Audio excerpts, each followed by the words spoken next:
ఈ మధుపదం YouTube channel వీడియోని subscribe చేసి గంట గుర్తును నొక్కి ఆల్ని సెలెక్ట్ చేసి ప్రతిరోజు యూట్యూబ్ ఓపెన్ చేసి అడుగున ఉన్న సబ్స్క్రిప్షన్ బటన్ నొక్కితే అన్ని లేటెస్ట్ వీడియోలు చూడవచ్చు. ఇంతకుముందు వీడియోలో శక్తి దృక్పథంలో లేదా ఆధ్యాత్మిక దృక్పథంలో ఆ 7 అడ్డంకులను లేదా సప్త సముద్రాలను లేదా సప్త క్షేత్రాలను దాటి మోక్షం పొందడం ఎలా అనే విషయం చెప్పలేదు. అది ఎలా అనే విషయాన్ని ఈ వీడియోలో వివరిస్తాను. 5 జ్ఞానేంద్రియాలతో అంటే ఇంగ్లీష్ అక్షరం ఈతో వచ్చే ప్రాపంచిక అనుభవాలను తిరస్కరించడం వైరాగ్యం. పైన ఉన్న చిత్రపటం గమనించండి. ఇక 6వది అయిన డిని తిరస్కరించి అభ్యాసం చేస్తూ ఉంటే 7వది అయిన హెచ్ను చేరుకుంటారు. అంతిమ ఫలితం వచ్చే వరకు అందులోనే స్థిరంగా ఉంటే హెచ్ను కూడా దాటి విశ్వశక్తిని లేదా పరమాత్మను చేరుకుంటారు. ఇవే సప్త సముద్రాలు లేదా సప్త క్షేత్రాలు లేదా 7 అడ్డంకులు. ఇక హెచ్ను చేరుకునే పద్ధతి ఎలాగో వివరిస్తాను.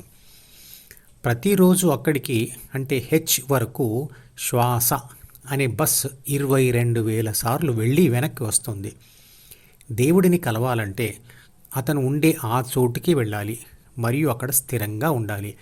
కానీ ఆ చోటు ఒక్కసారి వెళ్ళడంతో కనపడదు. అక్కడికి చేరుకోవాలంటే రోజు శ్వాస అనే బస్సులో వెళ్ళాలి మరియు బయటికి రావాలి.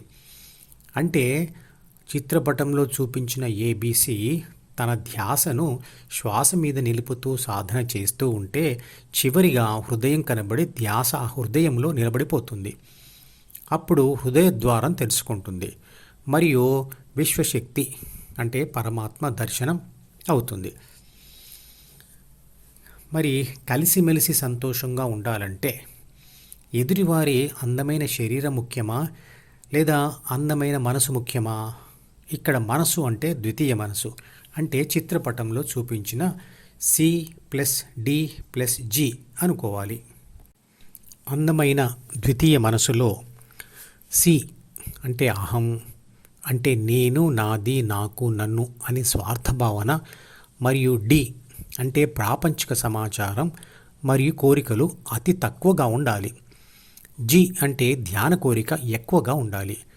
మనిషి భౌతిక అందం ఎదుటివారిని ఆకర్షిస్తుంది, కానీ ఆ ఆకర్షణను శాశ్వతంగా నిలబెట్టేది లేదా బంధించి ఉంచేది లేదా బంధంగా మార్చేది మాత్రం అందమైన ద్వితీయ మనసు మాత్రమే.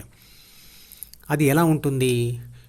మనిషి యొక్క బిలోని అంటే ప్రాథమిక మనసులోని 6 గుణాలను వాటి తీవ్రతను అనుసరించి తామస, రాజస మరియు సాత్విక అని 3 వర్గాలుగా విభజించింది భగవద్గీత.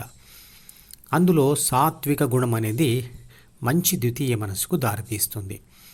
తామస గుణం అనేది చెడు మనసుకు దారితీస్తుంది. భౌతిక అందమే ప్రధానమైన విషయమైతే మరి ఎంతోమంది సినిమా హీరోయిన్ల బంధాలు అందాన్ని కూడా కాదని తెగిపోతున్నాయి కదా. పుట్టుకతో వచ్చిన రూపానికి మెరుగులు దిద్దాలని ప్రయత్నించని వాళ్ళు ఉండరు కదా. అంటే శారీరక అందం కోసం అందరూ ప్రయత్నం చేస్తారు.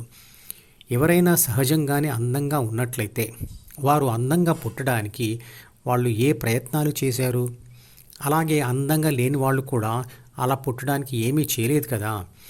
అంటే శారీరక ఆకృతి ప్రకృతి వలన కలుగుతుంది.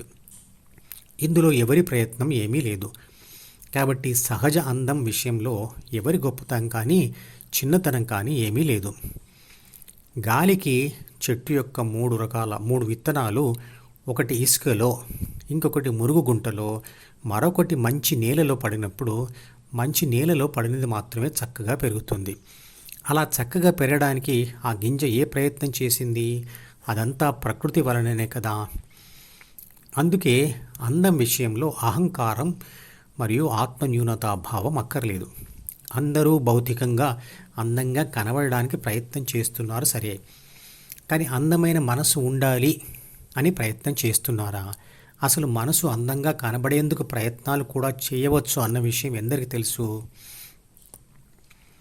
మనసు అందంగా తయారు కావడానికి పైన ఉన్న చిత్రపటంలో చూపించిన ఇంగ్లీష్ అక్షరం డిలో ఇదివరకే వచ్చి చేరిన సామాజిక వ్యతిరేకత ఉన్న చెడు భావాలు మరియు చెడు కోరికలు పోవాలి.